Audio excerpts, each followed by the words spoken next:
Okay, in this tutorial I'll be showing you how to update Raspberry Pi remotely. In other words, Raspberry Pi can be in another room and you can go onto Windows and you can update it from there. Save you plugging it into the TV, which I have a hassle with. So I have it on its own, and then I'll remote to it and then control it from my Windows computer. So the first thing I do on a Linux computer is I want to update the software. So we go sudo. Sudo on Linux means that you have administration rights, you can make changes on the computer. So on Windows you might open a program as an administrator. Okay, so go sudo apt get, which is get app. It's like saying get applications. So apt get update, and I'll press enter,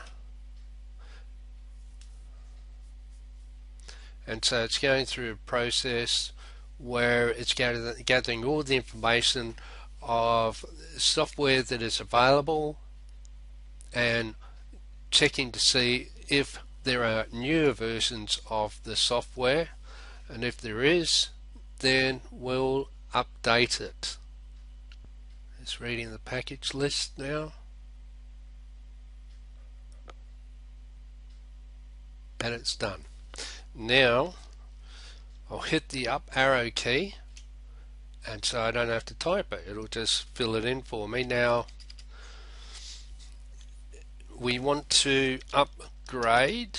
Now upgrade is like, now on Windows you might be told that there are updates and Windows will install those updates on your computer.